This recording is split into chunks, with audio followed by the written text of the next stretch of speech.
ECI यानी चुनाव आयोग की तरफ से जारी कार्यक्रम के मुताबिक मध्य प्रदेश में 17 नवंबर को मतदान होना है।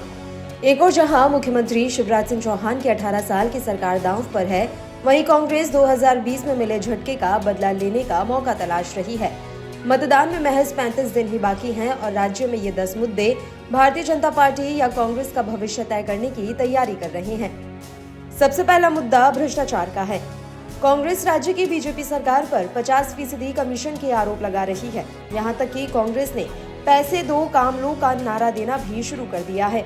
कमलनाथ बार बार सरकार को इस मुद्दे पर घेर रहे हैं। कांग्रेस महासचिव प्रियंका गांधी वाड्रा तो दावा कर चुकी हैं कि बीजेपी ने 18 सालों में 250 स्कैम किए हैं। दूसरा मुद्दा किसान का है। एमपी की 70% आबादी किसानी से जुड़ी है। साल 2018 में कांग्रेस ने मंदसौर में हुई पुलिस गोलीबारी की घटना का जिक्र कर किसानों को अपनी तरफ खींचने की कोशिश की थी। पार्टी कर्ज माफी, मुफ्त बिजली जैसे कई वायदे भी कर रही है। तीसरा मुद्दा बेरोजगारी का है। सीएम चौहान वादा कर चुके हैं, अगर पार्टी सत्ता में आती है तो हर घर से एक व्यक्ति को रोजगार देंगे। पार्टी ने बेरोजगार युवाओं के लिए सीखो कमाओ योजना भी शुरू की है, जिसके तहत योग्यता के आधार पर स्टाइपेंड मिलता है।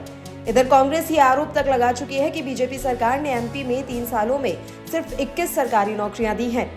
चौथा मुद्दा है आदिवासी। कहा जाता है कि साल 2018 में बीजेपी के हार के बड़े जिम्मेदार आदिवासी बहुल इलाके थे। उस दौरान बीजेपी सिर्फ 16 एसटी सीटें जीत सकी थी, जबकि कांग्रेस के खाते में 30 सीटें गई थी। राज्य की कुल आबादी में 21% आदिवासी हैं, जहां 47 सीटें अनुसूचित जनजाति के लिए आरक्षित हैं। राज्य की कुल एसटी आबादी में से 40% भील समुदाय है। इसके बाद गौंड 34% आते हैं। राज्य में आदिवासी पर पेशाब करने का मामला काफी तूल पकड़ा था। खुद सीएम को पीड़ित के पैर धोते देखा गया था। पांचवा मुद्दा दलित राजनीति। राज्य में 17% अनुसूचित जाति की आबादी है। यहाँ 230 सीटों में से 35 सीटें आरक्षित हैं। कहा जाता है कि यहाँ में सबसे ज्यादा संत रविदास को मानने वाले हैं। हाल ही में प्रधानमंत्री नरेंद्र मोदी ने 100 करोड़ रुपए के रविदास मंदिर की नींव रखी है। ऐसी मतदाता बुंदेलखंड, ग्वालियर, चंबल और विंध्य क्षेत्रों में अहम भूमिका निभा सकते हैं। छठा मुद्दा सत्ता विरोधी लहर। मामा से लेकर बुलडोजर मामा की छवि तैयार कर चुके सीएम चौहान के सामने सत्ता विरोधी लहर एक बड़ी चुनौती है। एमपी के सबसे लंबे समय तक सीएम होने के रिकॉर्ड के बावजूद पार्टी ने भी उन्हें अगले मुख्यमंत्री के तौर पर पेश नहीं किया है। सातवें मुद्दे की बात करें तो अन्य पिछड़ा वर्ग यानी ओबीसी की भी अहम भूमिका है। बिहार में जातिगत जनगणना के आंकड़े जारी होते ही एक बार फिर इसका शोर अन्य राज्यों में होने लगा है।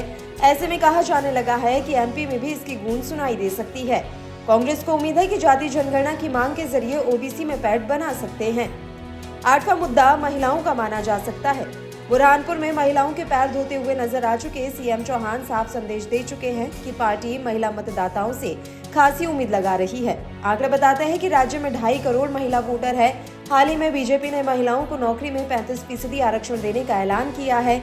इधर कमलनाथ भी ऐसी ही नीतियों की बात कर रहे हैं। 9वां और एक महत्वपूर्ण मुद्दा है हिंदुत्व। एक और जहां बीजेपी उज्जैन में महाकाल लोक कॉरिडोर और ओंकारेश्वर में आदि शंकराचार्य की मूर्ति का बार बार जिक्र कर रही है, वहीं कांग्रेस नेता कमलनाथ भी हनुमान भक्त की छवि बनाने में जुटे हैं।